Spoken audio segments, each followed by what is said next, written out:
അനുയോജ്യമല്ലാത്ത കുർത്ത മാറ്റി നൽകിയില്ലെന്ന് ആരോപിച്ച് ഫയൽ ചെയ്ത ഹർജിയിൽ തൃശൂർ കല്യാൺ സിൽക്സിനെതിരെ പരാതിക്കാർക്ക് അനുകൂല വിധി. കല്യാൺ സിൽക്സ് നഷ്ടപരിഹാരം നൽകണമെന്നാണ് തൃശൂർ ഉപഭോക്തൃ കോടതി ഉത്തരവിട്ടത്. തളിക്കുളം സ്വദേശികളായ വല്ലത്ത് വീട്ടിൽ സീന, ഭർത്താവ് രഞ്ജിത് കുമാർ എന്നിവർ ഫയൽ ചെയ്ത ഹർജിയിലാണ് തൃശൂർ പാലസ് റോഡിലെ കല്യാൺ സിൽക്സ് ലിമിറ്റഡിന്റെ മാനേജിംഗ് ഡയറക്ടർക്കെതിരെ വിധിയായത്. സീന ഭർത്താവിന് വേണ്ടി ഒരു കുർത്ത വാങ്ങി. ഭർത്താവ് ഒപ്പമുണ്ടായിരുന്നില്ല. കൊണ്ടുപോയി നോക്കി പാകമാകാത്ത പക്ഷം മാറ്റിയെടുക്കാൻ കഴിയുമോ എന്ന് ചോദിച്ചതിൽ അപ്രകാരമാകാമെന്ന് ഉറപ്പ് നൽകിയിരുന്നു.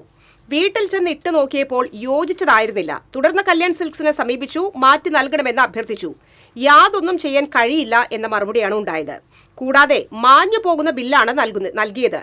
തുടർന്ന് ഹർജി ഫയൽ ചെയ്തു. എതിർകക്ഷിയുടെ പ്രവൃത്തി സേവനത്തിലെ വീഴ്ചയാണെന്ന് വിലയിരുത്തിയ പ്രസിഡന്റ് CT സാബു, മെമ്പർമാരായ ശ്രീജ S രാമോഹൻ എന്നിവരടങ്ങിയ തൃശൂർ ഉപഭോക്തൃ കോടതി കുർത്തയുടെ വിലയായ 660 രൂപയും നഷ്ടപരിഹാരമായി 5000 രൂപയും നൽകാൻ കൽപ്പിച്ച് വിധി പുറപ്പെടുവിച്ചു.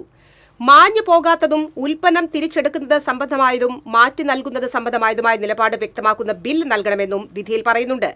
ഹർജിക്കാർക്കുവേണ്ടി അഡ്വക്കേറ്റ് AD ബെന്നി കോടതിയിൽ ഹാജരായി.